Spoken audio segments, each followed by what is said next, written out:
Israel நகரத்தை 3 நாட்களாக கைப்பற்றி வைத்திருந்த ஹமாஸ் இஸ்ரேல் ராணுவத்தின் 24 படைப்பிரிவுகளை அடுத்தடுத்து தோற்கடித்த போராளிகள்.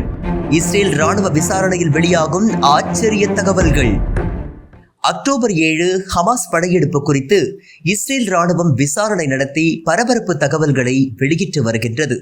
அதன் ஒரு பகுதியாக அக்டோபர் 7 அன்று சுமார் 250 பாலஸ்தீனிய போராளிகள் கிப்புட்ஸ் கஃபார் அஸா என்ற இஸ்ரேலிய குடியிருப்பை சில மணி நேரங்களில் கைப்பற்றிய நிலையில் அதனை மீட்க இஸ்ரேலிய ஆக்கிரமிப்பு படைகள் பல நாட்கள் போரிட்ட செய்தி அம்பலமாகியுள்ளது.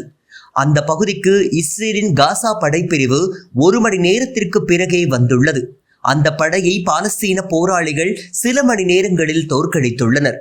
அடுத்தடுத்து சுமார் 24 இஸ்ரேலிய படைப்பிரிவுகள் அந்த பகுதியை மீண்டும் கைப்பற்ற முயன்று தோல்வியையே சந்தித்துள்ளனர்.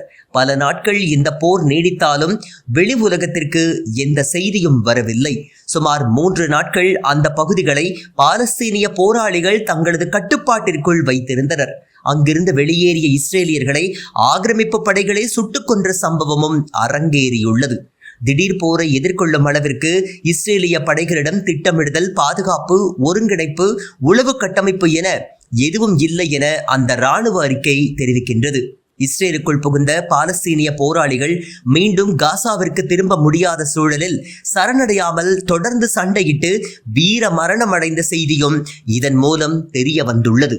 இந்த வீடியோவை உங்களுக்கு வழங்குபவர்கள் www.aliaonlinestore.com.